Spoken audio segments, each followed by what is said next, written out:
Assalamualaikum warahmatullahi wabarakatuh. Perkenalkan, nama saya Baharudin Jo'o.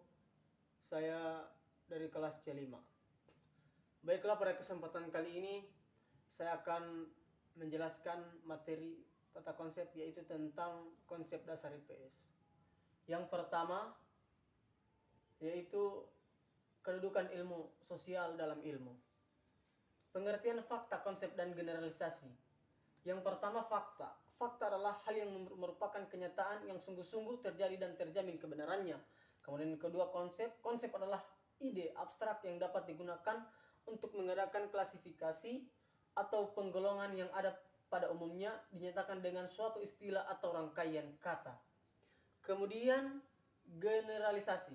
Generalisasi adalah menghubungkan beberapa konsep sedemikian rupa sehingga terbentuk suatu pola hubungan yang bermakna dan menggambarkan hal yang lebih luas. Dan yang kemudian materi kedua yaitu tentang konsep dasar sejarah. Yang pertama, sejarah pada dasarnya berkenaan dengan 3 aspek. Yang pertama, konsep perubahan. Kemudian kedua, konsep waktu. Dan yang ketiga, konsep kontinuitas. Kemudian kedua, manfaat dan tujuan mempelajari sejarah. Yang pertama, kegunaan inspiratif. Sejarah berguna untuk memberikan inspiratif atau pemikiran. Kemudian kegunaan rekreatif. Situs-situs sejarah dapat dan persejarahan dari samping kekayaan ilmiah juga dapat dijadikan tempat pariwisata. Kemudian materi ketiga yaitu konsep dasar ekonomi dan koperasi. Konsep-konsep dasar dalam mempelajari konsep ekonomi dan koperasi adalah yang pertama, perencanaan permintaan. Kemudian yang kedua, keluarga. Dan yang ketiga, keuntungan ekonomi. Konsep-konsep dasar dalam mempelajari ekonomi dan koperasi adalah yang pertama, karangan sumber daya. Kedua, keterbatasan sumber daya. Ketiga, kebutuhan yang tidak terbatas. Dan yang keempat, konsumsi, produksi, dan distribusi. Kemudian materi keempat yaitu konsep dasar antropologi dan psikologi. Nah, di materi ini terbagi atas 3 poin. Yang pertama, pengertian antropologi. Antropologi adalah suatu studi tentang manusia dengan kerjaannya. Contoh konsep antropologi itu kekayaan, kemudian evolusi, dan yang ketiga daerah budaya. Kemudian poin kedua yaitu hubungan antropologi dan psikologi. Hal itu dapat tampak karena dalam psikologi pada hakikatnya mempelajari perilaku manusia dan proses mentalnya.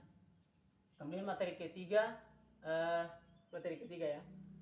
Pengertian psikologi dari perkataan Yunan yang artinya Jawa dan Inggris yang artinya ilmu pengetahuan.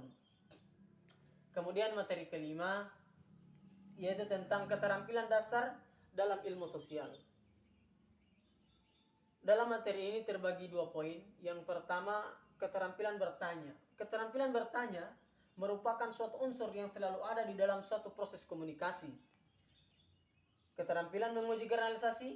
Setiap generalisasi yang telah disusun dan dikembangkan masih perlu diuji kebenaran dan keabsahannya. Kemudian materi kedua yaitu keterampilan memperoleh, menganalisis, menyajikan, dan memanfaatkan informasi. Di sini terbagi dalam beberapa poin yaitu keterampilan memperoleh informasi, kemudian keterampilan menganalisis informasi, ketiga keterampilan menyajikan informasi, dan yang keempat keterampilan memanfaatkan informasi.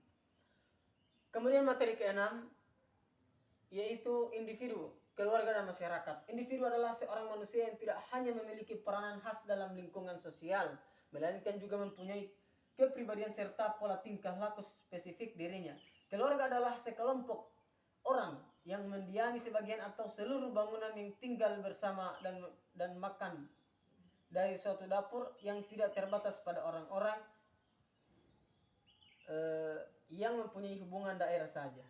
Kemudian materi ke-7 kemajemukan agama, ras dan etnik.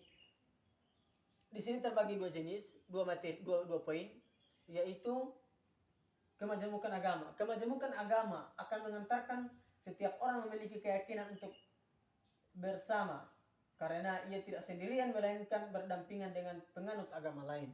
Kemudian materi kedua yaitu poin kedua, kemajemukan ras.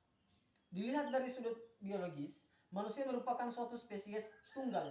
Hal ini berarti satu populasi interbanding yang berasal dari sumber yang satu. Mungkin hanya ini yang dapat saya jelaskan, lebih dan kurangnya saya mohon maaf. Demikian, assalamualaikum warahmatullahi wabarakatuh.